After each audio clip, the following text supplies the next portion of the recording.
Kembali di kabar siang pemirsa, polisi mendapatkan rekaman CCTV sebelum satu keluarga di apartemen Teluk Intan, Penjaringan, Jakarta Utara tewas setelah jatuh dari rooftop apartemen. Polisi masih mendalami motif dari dugaan bunuh diri satu keluarga ini.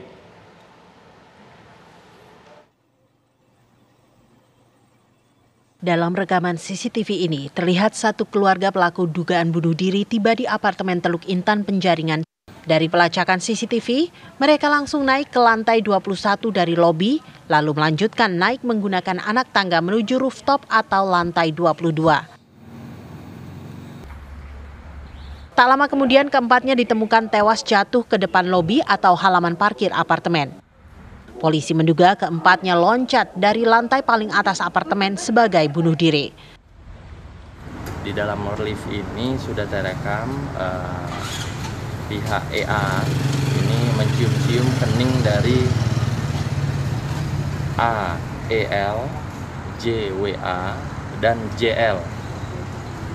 Setelah dicium-cium keningnya, pihak AWL termonitor mengumpulkan HP milik para korban di tasnya, kemudian untuk naik ke atas. Kemudian pukul 16.05.45 keluar dari lift di tangga 21 berdasarkan pantauan CCTV dan kemudian naik ke tangga darurat untuk naik ke rooftop apartemen. Kemudian 16.13.21 para korban jatuh bersamaan di depan lobi. Pada saat terjatuh, kondisi di bawah itu masih dalam kondisi EA terikat dalam tali yang sama dengan JL, namun kondisinya di bawah ikatan tali tersebut lepas. Kemudian AEL terikat tali yang sama dengan JWA. Saat ditemukan keempat korban dalam kondisi terikat pada bagian tangan. Polisi mendapatkan informasi keluarga tersebut sudah 2 tahun tak tinggal di apartemen Teluk Intan dan tak diketahui keberadaannya. Saat mereka kembali kemarin sore, mereka memutuskan untuk mengakhiri hidup. Setelah diperiksa oleh tim Inafis, keempat jenazah dibawa ke Rumah Sakit Cipto Mangunkusumo untuk diautopsi. Hingga saat ini polisi masih mendalami motif bunuh diri itu. Dari Jakarta, Dava Akbari, TV One mengabarkan. Polisi terus mendalami motif dugaan bunuh diri satu keluarga berjumlah 4 orang yang jatuh dari lantai 22 apartemen di Jalan Teluk Intan, Penjagalan, Penjaringan, Jakarta Utara. Untuk mengetahui perkembangan terkini kasus dugaan bunuh diri satu keluarga tersebut, kita bergabung dengan rekan Faris Naufal yang berada di lokasi saat ini. Faris, apakah saat ini ada penyelidikan lanjutan yang dilakukan oleh pihak kepolisian?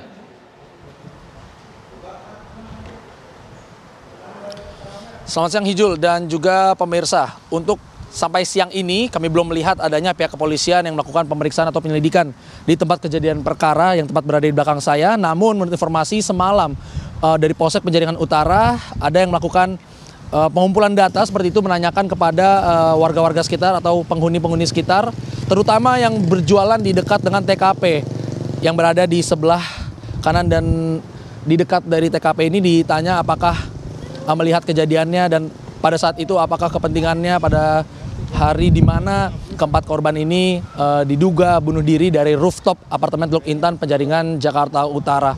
Dan saat ini Hijul, garis polisi masih terpasang dan bekas-bekas seperti bekas darah yang memang menurut keterangan dari security di apartemen ini masih terdapat di tanah.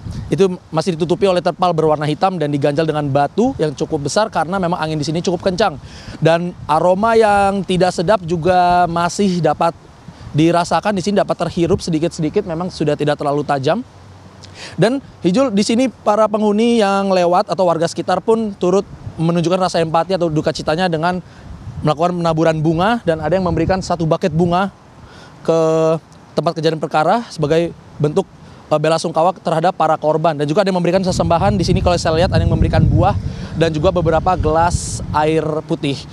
Dan tadi kami mengobrol Ijo dengan salah seorang penghuni yang mengaku cukup dekat dan beberapa kali berinteraksi dengan para korban, terutama kepada korban yang merupakan kepala keluarga.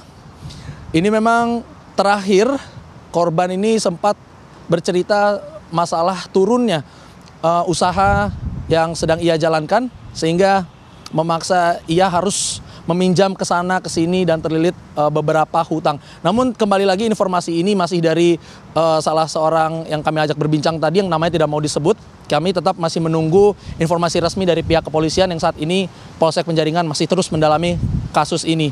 Dan kami perlihatkan sedikit, Ijul, mungkin juru kamera kami bisa memperlihatkan seberapa tinggi apartemen Teluk Intan ini, karena berdasarkan informasi dari security di apartemen ini, korban lompat dari sisi kanan gedung. Atau yang kalau Anda lihat di layar kaca itu terdapat di sisi kanan. Jika kita melihat dari arah apartemen, terdapat di sisi kiri, di atas. Tepat di situ, tepat di rooftop. Karena memang berdasarkan CCTV juga yang telah diamankan pihak kepolisian, korban naik lift sampai ke lantai 21, yang merupakan lantai teratas untuk naik lift. Dan sisanya korban menaiki anak tangga hingga menuju ke rooftop. Dan tadi juga kami baru mendapatkan informasi, Jul, hasil kami mengobrol dengan security di sini juga yang tadi berjaga tadi pagi, bahwa di rooftop itu terdapat orang yang menjaga yang bernama Akong. Dan Akong mengatakan kepada security ia melihat detik-detik keempat korban ini lompat sebelum mengikatkan dirinya kepada korban lainnya. Itu korban sempat melakukan doa atau sembahyang terlebih dahulu sebelum akhirnya melompat, dan memang Akong tidak sempat untuk memberhentikan keempat korban ini untuk lompat. Dan security juga tadi mengaku menyaksikan hanya pada saat korban sudah tergeletak tepat berada di belakang saya. Dan jika tadi dilihat memang cukup jauh jarak dari saat korban lompat sehingga mendaratnya, karena memang diduga karena angin kencang sehingga mendaratnya tidak tepat berada di bawah dari para korban awal melompat dari rooftop di atas. Dan memang menurut informasi yang kami dapatkan kembali lagi dari security setempat, Ijul, kejadian serupa ini bukan pertama kali. Sudah mungkin hasil kami berbincang juga dengan penghuni yang telah tinggal di sini selama lebih dari 10 tahun, tepatnya 12 tahun, yang mengatakan dia sudah mendapati 3 kali peristiwa bunuh diri. Ada yang dari lantai 10, ada yang berbeda tower. Dan ini bukan kejadian pertama dan kami harapkan pastinya tidak terulang kembali. Kami sementara masih menunggu, Ijul, update-update terkini. Yang kami tahu update-nya saat ini keempat korban sedang diotopsi di Rumah Sakit Cipto Mangunkusumo. Dan belum tahu pasti kapan hasilnya keluar. Yang pasti hasilnya langsung diberikan kepada Polsek Penjaringan Jakarta Utara sebagai alat bantu untuk memecahkan apa motif dari satu keluarga yang memilih untuk mengakhiri hidupnya untuk lompat dari rooftop apartemen Teluk Intan Penjaringan Jakarta Utara. Sementara demikian, Ijul, kembali ke studio. Baik, Faris Noval mengabarkan langsung dari Penjaringan Jakarta Utara. Selamat bertugas kembali. Terima kasih, Faris. Polisi dalami motif dugaan bunuh diri satu keluarga berjumlah 4 orang yang jatuh dari lantai 22 di sebuah apartemen Jalan Teluk Intan, Jagalan Penjaringan Jakarta Utara.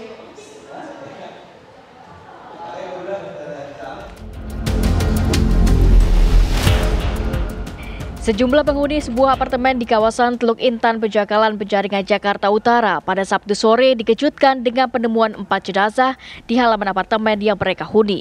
Saat ditemukan, jenazah para korban berada di antara deretan mobil dengan kondisi tubuh yang mengenaskan. Dari rekaman CCTV apartemen, terlihat satu keluarga datang menggunakan mobil berwarna putih pada Sabtu sore. Mereka kemudian menaiki lift menuju ke lantai 2 dan kemudian menaiki anak tangga untuk menuju ke rooftop yang berada di lantai 22.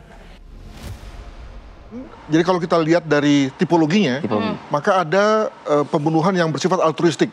Orang mau bunuh diri, orang mau dengan sukarela untuk satu tujuan tertentu. Paling gampang adalah orang-orang yang mendaftar menjadi tentara. Itu katanya orang yang mau bunuh diri untuk altruistik ya, untuk sesuatu tujuan yang lain, misalnya untuk membela negara. Yang kedua adalah yang bersifat neurotik. Nah nanti ini urusannya Mas Nael nih. Segala hal yang terkait dengan adanya gangguan-gangguan lah gitu. Tapi yang sekarang meningkat adalah suicide for purpose, bunuh diri untuk tujuan tertentu. Nah, tujuannya apa? Yang paling banyak adalah ekonomi. Orang menghindar dari tekanan ekonomi dan berharap bahwa dengan itu lalu kemudian dia bisa go free ya akibat dari itu. Nah, bentuknya macam-macam, bisa terjun dari jembatan, bisa gantung diri, maka minum obat, suntik dan seterusnya. Jadi saya kira pada konteks ini Indonesia atau Jakarta berada pada kelompok besar ya masyarakat yang memang sedang melihat bunuh diri sebagai solusi, dan itu yang kita sebut sebagai eskapisme ya, mencari tempat untuk lari ya, walaupun larinya way out. Betul. Tapi bunuh diri termasuk mengajak anak-anaknya 2 orang di situ. Di sini menjadi menarik karena, tapi gini, kalau kita bandingkan dengan fenomena bunuh diri di Malang, ada satu keluarga mengajak serta anaknya yang adik gitu ya. Itu diyakini bahwa adiknya itu sebenarnya ketika dicekoki obat bios, obat nyamuk, itu tidak tahu apa-apa. Pada konteks ini kan anak-anaknya sudah dewasa, sudah tahu apa yang terjadi, dan kelihatannya kalau lihat dari pergerakannya, deterministiknya, jadi cepat sekali kan dari CCTV itu ya? Dari masuk, naik ke rooftop dan kemudian meloncat, itu kan cuma sekitar 15 menit. Mengindikasikan bahwa memang dia sudah determined to ya, menginginkan juga. Menginginkan itu, maka kelihatannya memang mereka sudah mempersiapkan diri, sudah sama-sama meyakini bahwa bunuh diri adalah solusi. Dari hasil penyelidikan pihak kepolisian, keempat korban diduga melakukan bunuh diri dengan melompat dari rooftop apartemen lantai 22 secara bersamaan, serta mengalami luka parah di bagian kepala hingga luka patah pada bagian tangan dan juga kaki. Dalam hal otopsi psikologis, kita melakukan secara retrospektif pemeriksaan pengumpulan data untuk memahami apa sih yang mereka pikirkan. Ya. Kita hanya bisa lihat dari CCTV mereka berjalan, mencium kening, lalu kemudian melakukan suatu tindakan melompat misalnya. Tapi kita tidak tahu, sembahyang juga misalnya.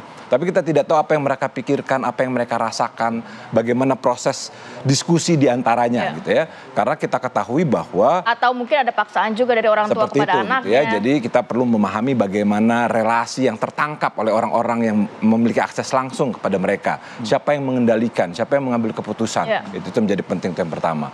Lalu juga yang kedua menjadi penting adalah bagaimana dalam setiap kasus-kasus bunuh diri di dalam keluarga gitu ya. Ini ketika kita lihat bersama-sama secara simultan, maka kemudian terminologi bunuh diri massal bisa kemudian kita tegakkan di sini gitu. Namun kita perlu untuk secara hati-hati melihat tentang apa yang melatar belakanginya ya. Riset tentang keluarga yang secara bersama-sama melakukan tindakan mengakibatkan kematian memang sangat terbatas gitu ya, dibandingkan riset bunuh diri secara umum. Biasanya faktornya apa seperti itu? Dari biasanya memang, jadi ini harus ada riwayatnya. Tidak ada tiba-tiba saya punya ide atau punya gagasan mengakhiri hidup lalu dengan sekilas langsung jadi. Jadi ini ada riwayat yang bisa dikatakan juga ada historinya. Nah itu perlu kita temukan, identifikasi. Secara psikologis umumnya memang ada isu masalah kesehatan mental di dalamnya.